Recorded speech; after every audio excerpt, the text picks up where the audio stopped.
Yeah, my body was not ready for this one.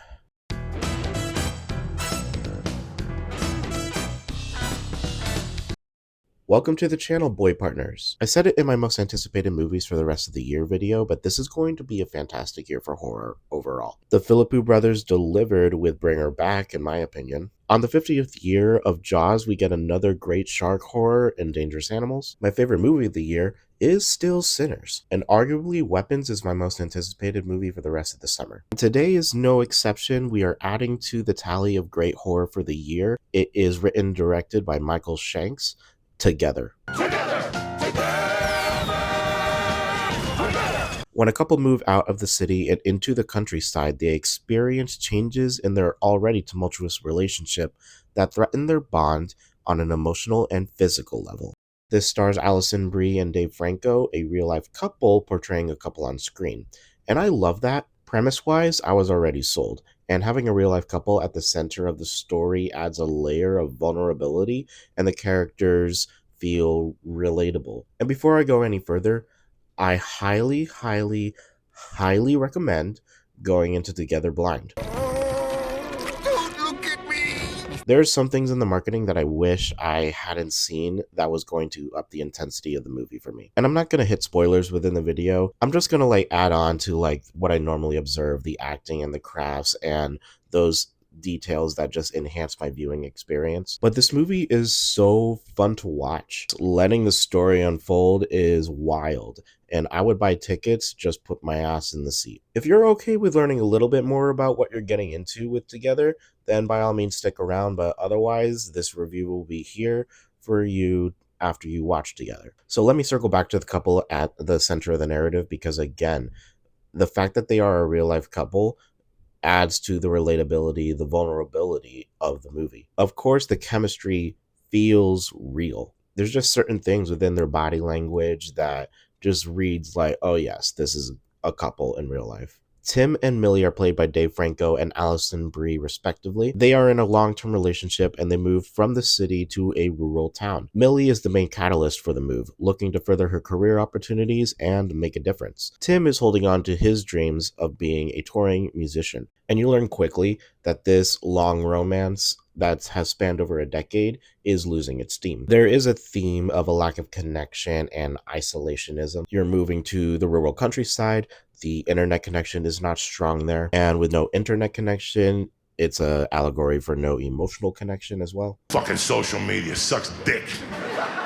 And the movie reinforces this notion with certain cinematic shots. There are lines and elements in the environment, items in the kitchen that kind of just create a division between our main two characters. And alternatively, there are other cinematic shots where they're walking and it kind of looks like our two characters are converging into one. And if you have seen marketing for this movie, you know it's going to be about physical bonding. And I really enjoyed how this is shown in relation to emotional bonding. There's the large theme at the center of codependency. When does one person begin and one person end when you are in a relationship? One unit. You see how both Tim and Millie seem to rely on each other in an unhealthy manner, and the strain and the resentment it causes in their relationship. There is one particular line in the movie, and I'm going to paraphrase it. It goes along the lines of, I feel like I am your mother more than I am your partner. And the entire theater was gagged at that line, and I'm not even giving full context for it. Relationships are also about compromise and trust, the fears and joys about sharing your entire life with somebody. What does unconditional love and commitment look like when two hearts become one? You just feel the mounting pressure in this movie.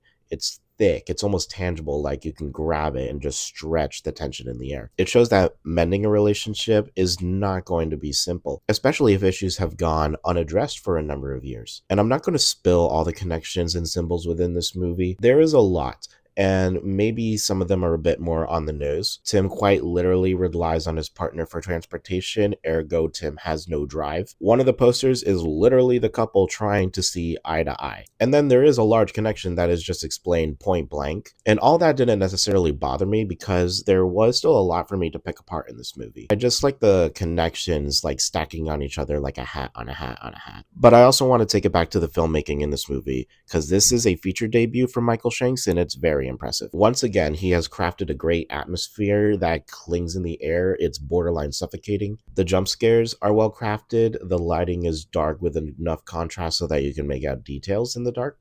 And again, I love the touches in the cinematography where there is that clear division between our two main characters and when it looks like they're merging. And the other thing about Michael Shanks is that he is a visual effects artist. So I'm sure he had some particular ideas about when to use practical makeup and effects versus using the VFX and post edit. And I think all of it is very effective. You know how most times we describe horror as squishy? This movie is more crunchy, like more elasticy. It's like a rubber glove full of crickets. Stop it! Stop it! Stop it! And I think the effects are used sparingly so that when things do happen on screen and we catch the visual of what exactly is happening, it's jarring and it lingers with you. That goes for what I am assuming is the practical makeup as well. One particular sequence within the movie where I was like, this is very, very good, very effective, calling upon things like the substance from last year. It's going to be burned in my mind for a bit. It feels like Michael Shanks thought out the logistics of this world that we are thrust in,